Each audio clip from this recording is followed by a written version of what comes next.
K-12 education is a mess. U.S. literacy rankings are in the bottom half of the world and are a hidden cause of the erosion of our very ability to effectively self-govern. How did we get here? America's teachers can tell you, and the answers will shock you. This is K-12 Confidential.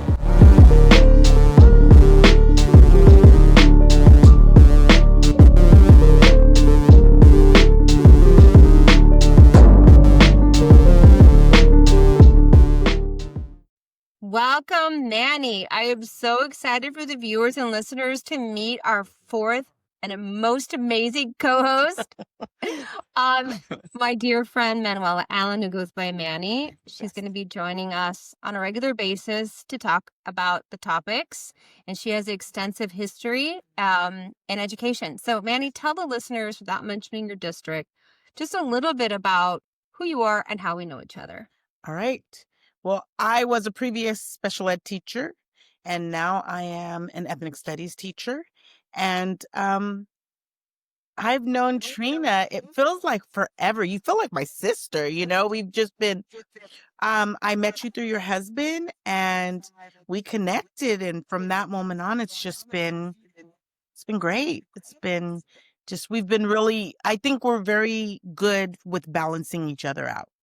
We are. And we started School Staff Against Sexual Violence Yes. together, the organization that really offers support and services to teachers who are dealing with sexual violence problems on their campus, because so many districts, all the districts Yes. are trying to cover it up. Right. And it's really traumatic for the teachers. And of course, we are advocating for reforms for the students. Right. And it's a lot. It is a And lot. we'll be talking about that in the DEI mess. Yeah. Yes.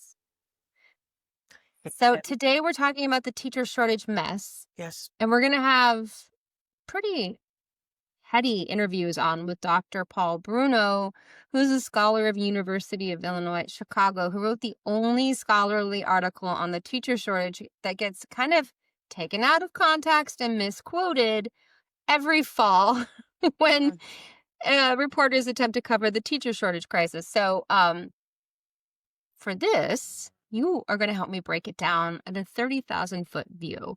So we have some questions. Yes, You're going to ask me. Take it away, Yes. Manny. All right. So what is the deal here? Do we really have a shortage? It's a complicated question. Okay. So, and we talk about this in the interview extensively, because Paul will say that it's kind of hard to know exactly how bad the shortage is. And like, if you look at the student to teacher ratios, they're actually much lower now than they were in the 50s. But some of the nuance here is very confusing because actually SPED laws passed in the 70s. Okay. Okay. And so that changes. If you just look at the number of students in a school and the number of teachers at a school and you do a division problem, you're getting an idea that's not accurately capturing what's going on. Because there are a number of teachers who have very small cohorts. Yes. So if you want to know, because of special education, so if you want to know how big your gen education classrooms are, that's a whole other thing. And it's a really convoluted mess and really hard to get at that information, because if you ask teachers, they'll tell you their classrooms are bigger now than they were 10 years ago. Okay. Right? But those ratios make it look like we have 16-1 in California. And no. I mean, how big are your classes this year, Manny? Well, they started off pretty nice and now they're getting larger. So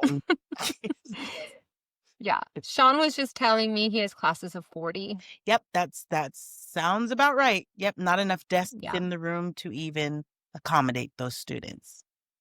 No, and for me in middle school, I've been pretty lucky. But this year I have 34 and I don't have enough desks. I had to grab more desks. So this idea of, do we have no shortage because the ratios are low? That's not true. We do have a teacher shortage, but the truth of it is way more nuanced and complicated than that. We get into it. Yeah. Yes. And real quick, we also have to look at, we're teaching a different student than in the 50s, so Mm-hmm. there's a lot more to them than, yeah. So, which areas are impacted more?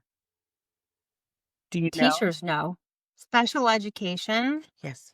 right? Yes. Absolutely. Urban and rural districts. Mhm. In the sort of scholarly discussions about the shortage, r- urban areas get mentioned. Of course, no justice is done for those schools, Nope. but rural areas too.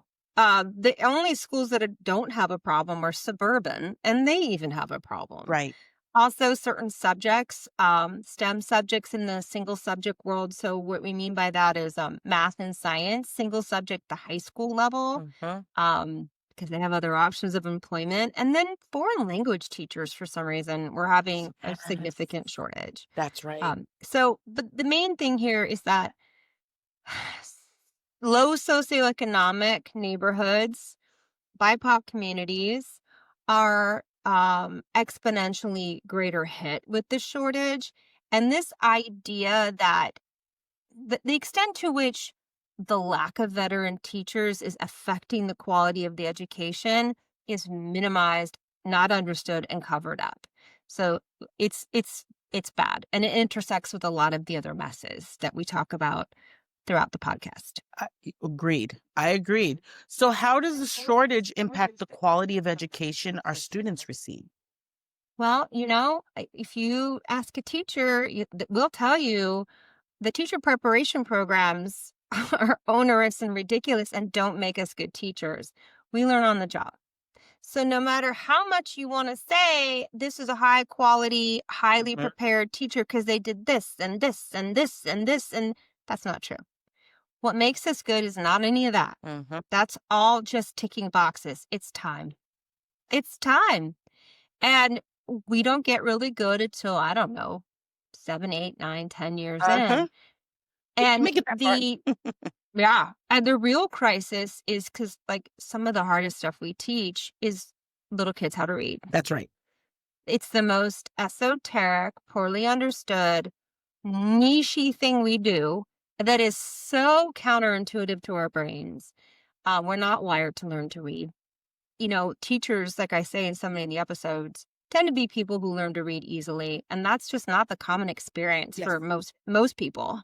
Most people struggle to pick up the skills, especially in English, and it is not intuitive to teach or learn. And so when you have students of color, low socioeconomic students, rural students, urban students, special education students not getting high quality veteran instruction, Yeah. you wind up So with an true. ever widening reading opportunity gap. We used to call it achievement gap. That's not the correct phrasing. Agreed. It is an opportunity difference. Right. But it impacts the quality of the education in other ways too. Your classroom management game is weak when you're new.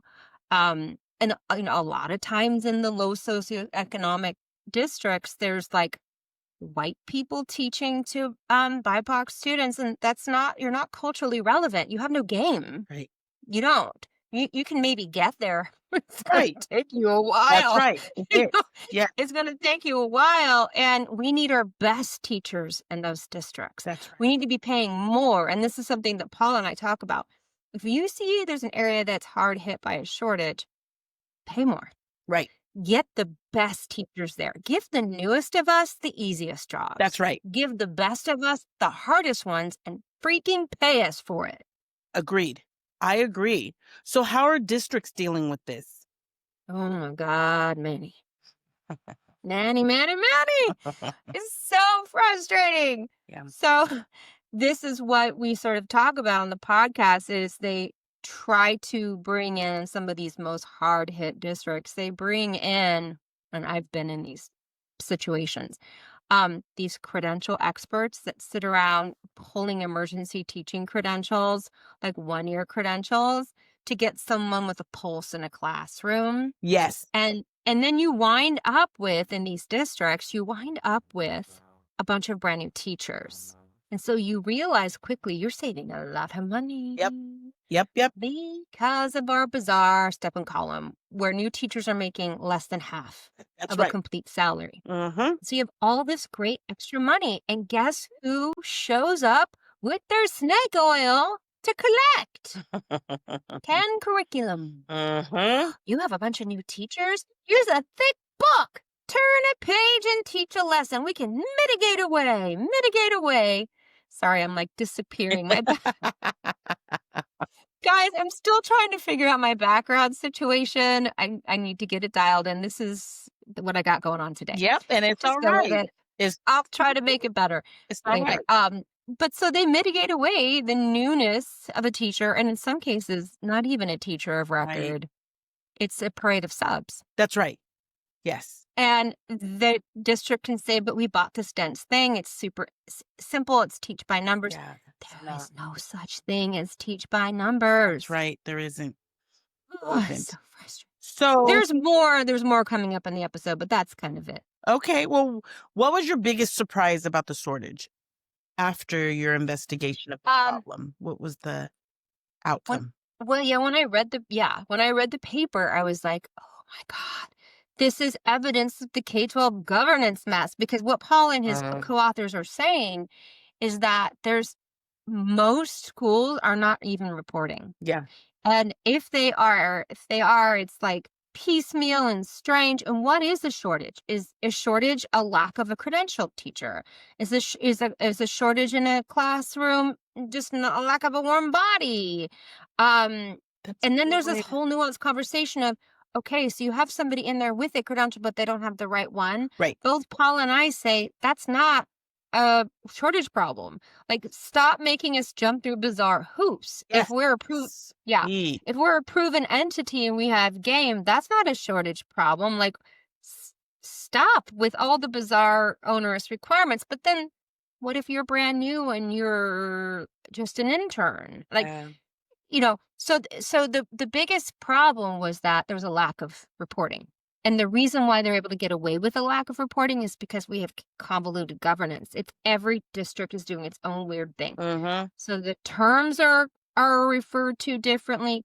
But you know what I loved, and we're going to talk about it in these episodes, is he and his colleagues that co-wrote the paper came up with 3 categories of lack of reporting.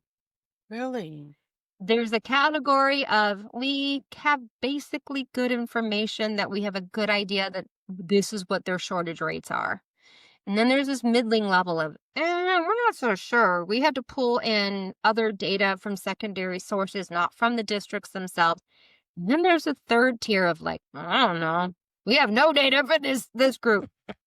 The entire West Coast, Washington, Oregon, and California is in that bottom group.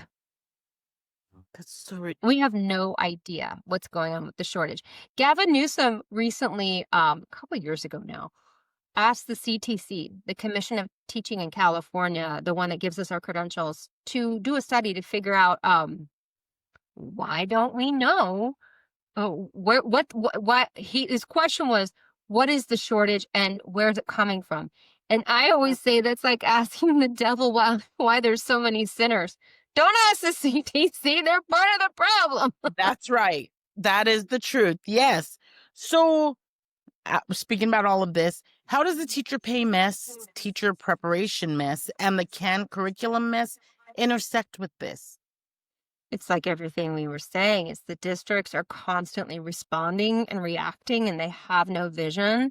And so when you have all these other weird problems going on, you have these gross CAN curriculum companies sneaking on in, realizing that they can make a fortune off of these dense curriculums, right? They're verified with their bogus data. And they're now peddling them to districts that don't have a shortage and charging our districts an arm and a leg, giving this crap to teachers who are highly veteran and it's insulting. Yeah. It's very insulting to have massive game, strong performance reviews, and we know what we're doing, and then say, no, don't do that. Just do this. And then have someone constantly come in to double check to make sure you're doing that. Yes. And where that comes from is the teacher pay mess is problem that started it. Like, these districts that don't have enough teachers have the extra money. That's right. They have it Yes. because they're paying brand new people making nothing. That's And the awesome. CAN curriculum companies are gross. The fact that we don't write our own curriculums, that we don't sit down and like, hey, who wants to write curriculum? You want to get a degree in that and make it? Cool. Mm, Because you're current teachers. Yeah. that makes a So, lot of sense. That makes a lot yeah. of sense. I have a question for you. Sure. Where have you noticed this shortage crisis? Where have I noticed it? I'm noticing, well, I'm going to go around the corner to answer this question, okay? I'm noticing it in the large districts, but I'm also noticing it in the little districts. And Mhm. what's happening is, just to use, from what I've seen, they don't want to pay teachers, and they Sorry. want to say that there is no, the thing I'm hearing a lot of is kids are leaving the districts, families are leaving the districts, so we don't need as many teachers. And so we're going to lay off 10 teachers because we don't need them. But then the next year, there's 60 Mm. more kids than there was the year before. So it's like, so where is there a shortage? Because I feel like it's kind of, they're fighting against each other. The words they're there, but we're not You're in a district with declining enrollment. right. But then Yeah. every year we're getting more kids. So it's like, where's the decline? And why are we in this position where you're letting go of teachers? By the time you see you need more teachers, all the teachers that wanted to be in the district have found other jobs. There's so much nuance. Like, we're just doing the 30,000-foot view, Yes. but the viewers and listeners can look forward to an in-depth conversation Yes. between Dr. Paul I Bruno look and forward I. to it myself. Yes, it's coming out after this one. Love it. So, that's, I think, all we have for today. Yes, I yes. think we've given everyone a teaser. The next couple episodes are going to be Dr. Paul Bruno breaking down his article and really getting into the weeds. And what we see is the intersection. It's like they all are a Venn diagram, right? These messes. But how this mess is evidence of the K-12 governance mess, how it flows into the teacher pay mess, Yes. which is, mirrored in the teacher preparation mess. It's like it's all stemming from one place, which is that we don't have that K-12 educator governing board. Yes. We don't get to govern our own profession and really make things standardized and clear. Like, if we had one professional body of us, we would all be reporting the shortage the same, with authenticity. Yeah. And holding each other accountable That- for seeing it. that account. Because what we say in the episodes in this mess is it's red, blue, and purple states and counties. There's no red, blue, or purple connection to this problem. It's not partisan. It's bipartisan. That's right. Good point. Very good point. Manny, I love you. I love you too. This has been great. This has been really great. It's been great to see you and talk about this. Thank you for listening. You can help this vitally important movement by signing our petition found at k-12confidential.com, liking and subscribing to our YouTube channel, and following us on Instagram.